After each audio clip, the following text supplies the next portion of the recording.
Hi, I'm Dean Sherzai, I'm Aisha.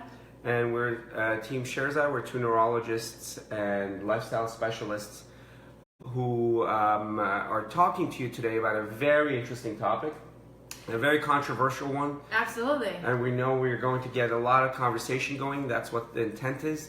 And we wanted to kind of separate the wheat from the Gluten? From the gluten, yes.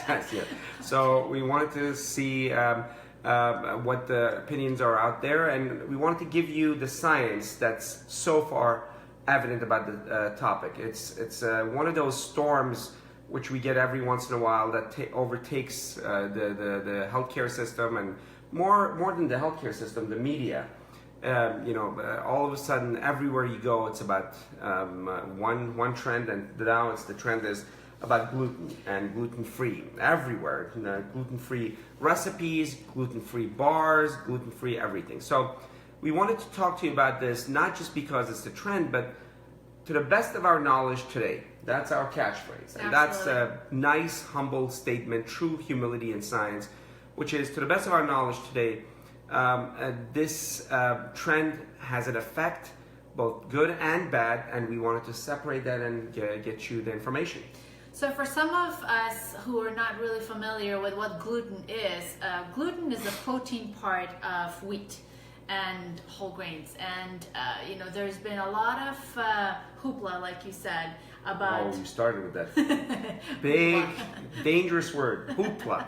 Yes. About gluten being the cause of a lot of diseases, and that's why you see gluten-free, foods in restaurants and in markets. And you're kind of smiling. I know something's coming up right now. So we'll talk about specifically the effect of gluten on brain health. Correct. And how this conversation has actually come about. So there's very few percentage of people who actually have allergies or sensitivities to gluten.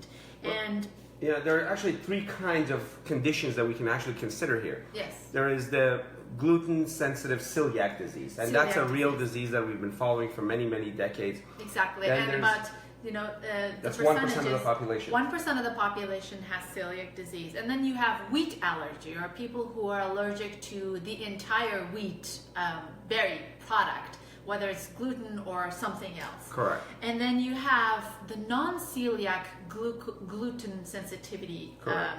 Those are individuals who don't have any celiac disease, which is a disease of the gut that is associated with a lot of symptoms like diarrhea and bloating and pain. And even central nervous system problems, absolutely. Exactly, and they have central nervous system problems, they have neuropathies, and Correct. they have skin problems and eye problems, and there's a whole spectrum of things that happens with gluten sensitivity, celiac disease, I mean. And so you have the non-celiac gluten sensitivity, which is about 1% of the population. So all in all, about less than 2% of the population have problems with gluten and wheat and grains. Across the spectrum. Correct. And the research that has been done in these populations, it's clear, they have the antibodies against gluten. Correct. And if wheat products. Or some wheat products.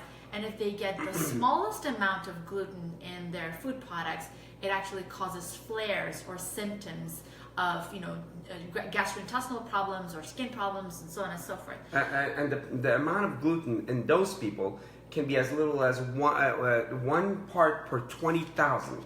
Oh, actually a million. Million, yeah. They actually did a study and 20 parts per million. Found out that people who assume that they're eating a gluten-free diet actually get gluten, and there's gluten contamination in gluten-free diets as well. Correct. Up to about 50% of the population actually take it, and that's why they have a lot of symptoms. In any case. But the most important part of this story is the percentage. Yes. Not the percentage of sensitivity to gluten, but what percentage is truly sensitive with gluten or wheat. Yes. And it's only 2%. Yet the conversation out there sounds like more than 50% to 80% or 100% sometimes of the population should avoid any product that has gluten. Right. And that's where the danger is. And so there are a lot of groups, and I actually found out a Gluten-Free Society. There was a website called the Gluten-Free Society that, They have kind of symbols and signs and sign language and no, I'm just kidding. kind of exaggerates the numbers a little bit. And we looked into the data and found out what are some of the things that actually are causing these conversations, and what are their thought processes as to how gluten actually affects the body. And we did some research and some reviews to find out what's the research behind it. And to be honest with you, there's not much. There's actually no data that supports that gluten in people who don't have any gluten sensitivity or gluten allergy can be harmful. There's some evidence that when people have celiac disease, they have a leaky gut. But in those who don't, those people who actually don't have any sensitivity to gluten, they don't have any leaky gut. Again, I'm going to repeat, the other 98% that don't have any sensitivity. Yeah. And there's been some research recently. Research came from Sweden that looked at what are the chances of developing Alzheimer's disease in people who do have celiac disease, who do have allergies to gluten. Very robust study, a big, well-documented study. Yeah, and I have the numbers here with me. So they actually looked at almost 9,000 people who were ages 50 and above, and they had a legitimate diagnosis of celiac disease. And they compared it to about 43,000 individuals who didn't have celiac but disease. Age matched, and matched in other terms, that so that it's not some other variable causing the difference. Exactly. So they were age and gender matched, and they looked at other factors as well and made sure that the populations were comparable. They followed them for 8 years, and at the end of the 8 years, they found out that the incidence of Alzheimer's disease was similar in both of these populations. In fact, by 0.1% lower among the celiac population. Right, so 4.3% in the celiac population versus 4.4% versus non-celiac population. There was a small increase in vascular dementia in the celiac disease population. And so, the authors suggested that this could have been because of some vitamin deficiencies, and that there was more research that needed to be looked at to find out, what are some of the factors that, increase their chances of developing vascular dementia. And, vascular dementia is a type of dementia that results from, strokes or vascular diseases of the brain.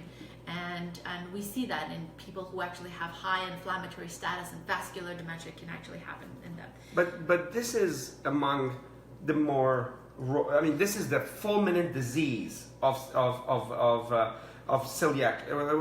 This is the disease that actually we have identified. We know all the symptoms, we know the reactions, we know the chemical and immunological process, and that's only 1%. And even in this fulminant form of the disease or interaction, there was actually no association as far as Alzheimer's, and a small increase that's related to vascular, and that needs to be further studied. Mm-hmm. But in the other 98%, there's never been any association. Exactly. And so this is a murky area, and we do need to do a lot of research to actually find out what happens in our gut. How does the microbiome or the bacteria that live inside our gut, how do they change when we eat a certain type of diet, specifically a gluten diet? And there has been some data, there has been some researchers who have looked into it, and they've talked about the leaky gut syndrome. They've looked at how the gut microbiome changes when you take away gluten from it, but there's no solid data that actually shows that the changes in the gut microbiomes are associated with Alzheimer's disease or diseases of the brain. So for the 98% of the rest of the population who don't have a legitimate gluten disorder or gluten sensitivity, there is no evidence to claim that a gluten-free diet would actually be good for them. As a matter of fact, a gluten-free diet could actually damage some of the people, and they could actually cause harm, because the fiber that we get from whole grains and the gluten in itself could lower diseases like diabetes, cardiovascular disease, stroke, and even obesity. They've been associated with lower risks of all those diseases. The danger is just that. The danger is that this conversation about gluten is making a much larger proportion of population that would benefit from the kind of foods that contain gluten from avoiding them. And we know that one of the biggest factors as far as cancer is concerned is a fiber-rich diet, which means diet with glutens. stroke, Parkinson's, Alzheimer's, all these diseases. The relationship between a whole wheat and a gluten-filled diet is very strong. Yeah. It lowers your chances of cancer and all these things. But this 2% population and the conversation that's overblown to include much bigger population is affecting the benefits that we're getting. Yeah. So a lot of people are avoiding the kind of foods that can benefit you. And now that's not, the story doesn't end there. So if you're avoiding wheats and rye and these kind of foods, something has to replace it. Yeah. So a lot of time what replaces it now, the benefit is lost. Now you're replacing it with other kind of foods that have harm, which is meats and cheeses and things of that nature. Absolutely. So now you've done double harm. You avoided the good foods and you've introduced bad foods. Yeah. It's not as if they're just avoiding the bad, the good foods. They're not going with low calorie. No. Nobody in America or anywhere I've been, they're going with low calorie. They're replacing certain foods with other foods. That's the whole story, is how do you replace bad foods with good foods? In this case, they're replacing good foods with bad foods because of a false exaggeration, Exactly. false extrapolation. The story that's gluten is overstated. Absolutely, and we see this everywhere. There are very few people who actually can avoid gluten and replace it with lots of other plants. It almost never happens. We've never seen it before. Yeah. It's usually meat and cheese.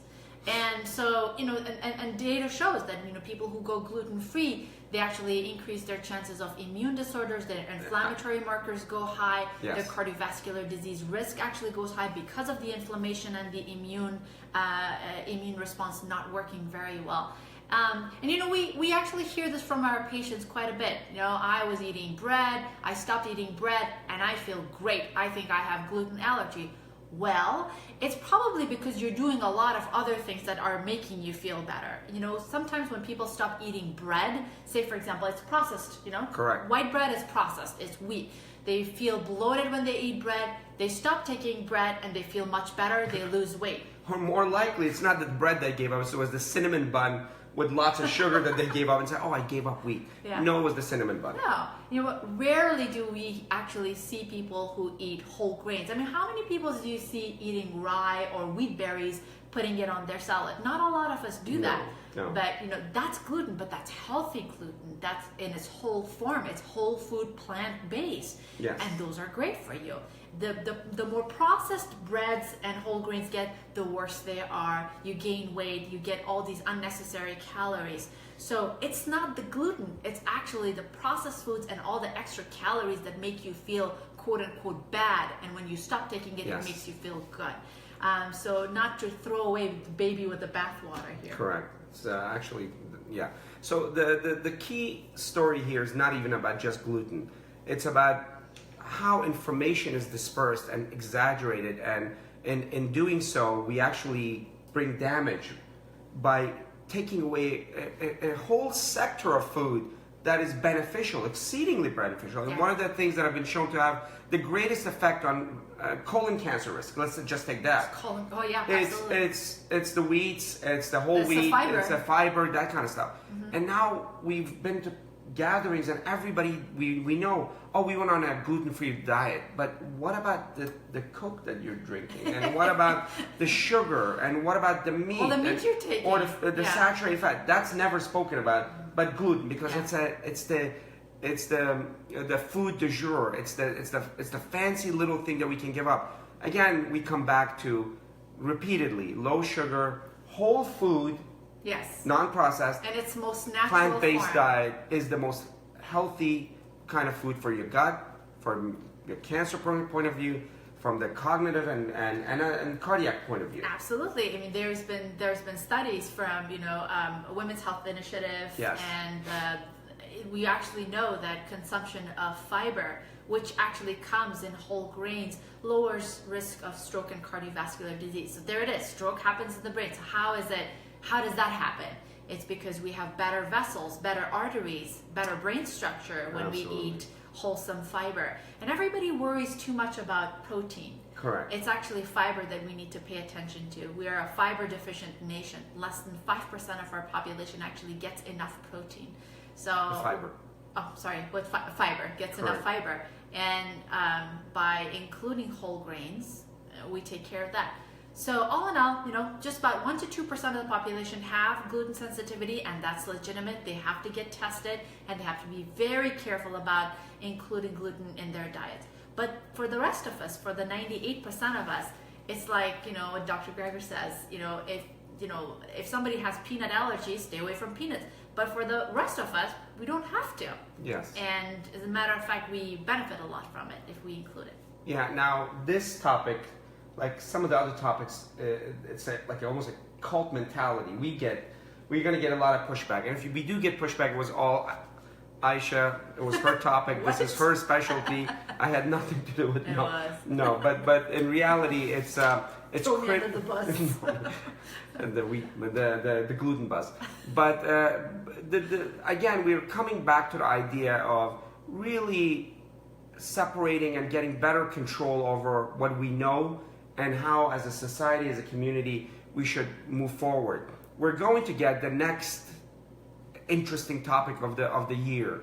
Gluten is the one now, and we need to definitely start addressing the ones that are at risk for gluten. They should do it because most of the time, actually, they're not excluding all the gluten that they should. Exactly. As we said earlier, for those who have celiac disease, the 1%, even 20 parts per million can give them significant symptoms. Absolutely. So they must be evaluated, and then they have to go into and learn about what a true gluten-free diet is, which actually nobody truly institutes unless they have been trained and they've done it.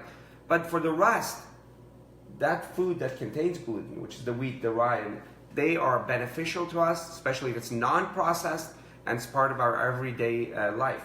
Absolutely. Do we have any interesting questions? So let's go to some questions. I actually had some questions about gluten allergy from some of our audience, and one of the main questions was, I feel good without gluten. So Yes. what do you have to say to that? And there are a lot of physicians who say just do what makes you feel good. Well, that's tricky. Great, yes. Always listen to your body. Make sure you pay attention to your signs and symptoms. But what we're trying to do is try to present the data, to show you the data of what science has actually shown as far as disease and environment is concerned. There are a lot of people who eat meat and they say, well, I feel good. I'll just continue doing what makes me feel better and I'll listen to my body. Well, that's good, but sometimes our body doesn't really show the signs and symptoms. At least not the long-term signs and symptoms. Not at all. And that's how, chronic disease of aging actually start 10 to 20 years earlier. The process starts very, very early and moves forward. And then, you end up having very slight symptoms, say, for example, in your 60s and 70s. So all of us need to understand how our environment, how our food affects our body and take measures as early as possible. And so that's why it's important to understand the interaction between gluten and your body and how it affects you. And in conclusion, I guess we're going to do a little summary, but one of the main points to take out here is our version of healthcare. True healthcare is food, not vitamin, not a specific little thing. It's food, and to take out a whole sector of food, which is the wheats and the whole plant-based, wheat and rye and all, is damaging not just to the brain, but to your entire system. So we wanted to take on this topic and kind of separate it from the population, so that from the facts, from the myth, so that we don't have an epidemic of deficiency because of this movement. Absolutely. Yeah. There's another question about leaky gut. So Lindsay and Kristen are asking talking more about leaky gut and how that pertains to brain health in general. There's not a lot of research done on leaky gut. I mean, it's an entity that has been identified, but what affects it? How does that affect your heart condition? How does that affect your brain health? That really hasn't been studied very well. And most of these have been studied in animal models. And as we all know, animal models usually don't translate very well in human models, because the things they do to animals to cause a disease, whether it's leaky gut syndrome or Parkinson's disease models or Alzheimer's disease models, are way out of proportion of what really happens to human beings, which is small increments of damage that occurs in a long period. Yes. In animal models, it's not like that. So, we're still studying it. We're still trying to understand what leaky gut essentially means, what are the factors that cause it, but we don't have a concrete evidence of the elements that are related to leaky gut. But we will keep on looking at it and keep you updated as new research comes up. We're doing a comprehensive review of diet and nutrition and Parkinson's disease. Of course, this concept comes out, and looking at the data of leaky gut, we can't find not enough data to actually extrapolate into anything meaningful. So our favorite, most humble statement in English language, or in language period, is, to the best of our knowledge today, there needs to be a lot more work done to even start talking about it, the relationship or validity of leaky gut, and then secondarily the relationship of that condition to other diseases. Absolutely. We're not even close. Absolutely. So with that, I think the bottom line is eat food, eat plants, try to eat as little as you can, not too much, and make sure that it's not processed, which means that it has to be in its most natural form. So lots of fruits and vegetables, and whole grains and nuts and seeds, and thrive, and of course legumes. Yes. Can't forget beans and legumes. And learn how to make those food tasty. Absolutely. Because you don't want to feel deprived. That's the number one reason why people fail in habit change, because they institute these complex new behaviors because that's not how we grew up, and then they haven't really instituted the taste component, the maintaining it in different conditions. So that's where where you need some educating and some learning of how to institute in your own complex way of living. Absolutely. Okay, that's basically it. Thank you so much for joining us today. Happy holidays. I hope you all have a wonderful weekend with your family and loved ones. Dean and I and the kids send you all our love and best wishes towards a healthier, more vibrant 2018. And we will touch base with you next week. Have a great day. Happy holidays.